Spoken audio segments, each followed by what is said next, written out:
നമസ്കാരം, ഞാൻ മനോജ് നെടിയാക്കൽ. പുതിയൊരു വീഡിയോയിലേക്ക് എല്ലാവർക്കും സ്വാഗതം. ഇന്നത്തെ വീഡിയോ എന്ന് പറയുന്നത് റബ്ബർ പാൽ സംഭരിക്കുമ്പോൾ ശ്രദ്ധിക്കേണ്ട കാര്യങ്ങളെക്കുറിച്ചാണ് ഇന്ന് ഞാൻ ഈ വീഡിയോയിലൂടെ പറയുന്നത്. ടാപ്പിംഗ് തുടങ്ങുന്നതിന് മുമ്പ് ആദ്യം തന്നെ നമ്മൾ ചിരട്ടപ്പാൽ മാറ്റിയതിന് ശേഷം ചിരട്ട വൃത്തിയാക്കി കമഴ്ത്തി വെക്കുക. ടാപ്പ് ചെയ്തതിന് ശേഷം വൃത്തിയാക്കിയ ചിരട്ട നിവർത്തി വെക്കുക. പാൽ ശേഖരിക്കുന്നതിനുള്ള ബക്കറ്റും മറ്റു പാത്രങ്ങളും വൃത്തിയാക്കി സൂക്ഷിക്കുക.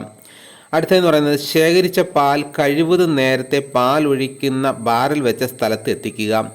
പിന്നെ ബാരലിൽ പാൽ ഒഴിക്കുന്നവർ ശ്രദ്ധിക്കേണ്ട കാര്യമാണ് ഇനി ഞാൻ പറയുന്നത്. നമ്മൾ ആദ്യം പാലിലുള്ള ഇലകളും മറ്റു മാലിന്യങ്ങളും നീക്കം ചെയ്യാൻ അരിപ്പ ഉപയോഗിക്കണം. അരിപ്പ വെച്ച് അരിച്ചതിന് ശേഷം മാത്രമേ നമ്മൾ വീപ്പയിൽ ഒഴിക്കാവുള്ളൂ. അരിപ്പയിൽ കിട്ടുന്ന കട്ടിയായ പാൽ പിഴിഞ്ഞ് ബാരലിലേക്ക് ഒഴിക്കരുത്. പിന്നെ നമ്മൾ അടുത്ത ശ്രദ്ധിക്കേണ്ട കാര്യം എന്ന് പറയുന്നത് പാൽ നിറച്ച ബാരൽ നേരിട്ട് സൂര്യപ്രകാശം തട്ടാത്ത രീതിയിൽ വേണം സൂക്ഷിക്കാൻ. അപ്പോൾ തണലുള്ള സ്ഥലത്ത് നമ്മളിത് സൂക്ഷിക്കണം.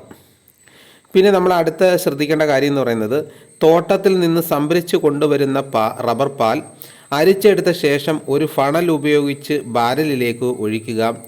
നല്ല നീളവും ബലവുമുള്ള ഒരു കമ്പ് ഉപയോഗിച്ച് ബാരലിനുള്ളിലെ റബ്ബർ പാലും കെമിക്കലും നന്നായി ഇളക്കി യോജിപ്പിച്ച ശേഷം ബാരൽ നന്നായി അടയ്ക്കുക. അല്ലാത്ത പക്ഷം ബാരലിനുള്ളിലെ അമോണിയ വാതകം അടപ്പ് വഴി പുറത്തേക്ക് പോവുകയും അതുമൂലം ഈ റബ്ബർ പാൽ കട്ടിയാവാൻ കാരണമാവുകയും ചെയ്യുന്നു. അടുത്ത നമ്മൾ ശ്രദ്ധിക്കേണ്ട കാര്യം എന്ന് പറഞ്ഞാൽ ബാരൽ പൂർണ്ണമായും നിറയ്ക്കരുത്. മുകളിലുള്ള 4 ഇഞ്ച് ഭാഗം നിറയ്ക്കാതെ ഒഴിച്ചിടുക.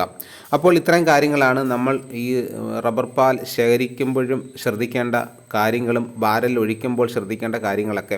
അപ്പോൾ കൂടുതൽ കാര്യങ്ങൾ എല്ലാവർക്കും മനസ്സിലായി കാണുമെന്ന് ഞാൻ വിശ്വസിക്കുന്നു. ഇതോടുകൂടി വീഡിയോയുടെ പൂർണ്ണമാകുന്നു. വീഡിയോ ഇഷ്ടമായെങ്കിൽ ഒന്ന് ലൈക്ക് ചെയ്യണം. ഇതേപോലെയുള്ള വീഡിയോസ് നോട്ടിഫിക്കേഷൻ കിട്ടാൻ ചാനൽ സബ്സ്ക്രൈബ് ചെയ്യാത്തവർ ചാനൽ സബ്സ്ക്രൈബ് ചെയ്ത് വെക്കുക. മറ്റൊരു വീഡിയോയുമായിട്ട് ഉടനെ എത്താം. എല്ലാവർക്കും എൻ്റെ നന്ദി.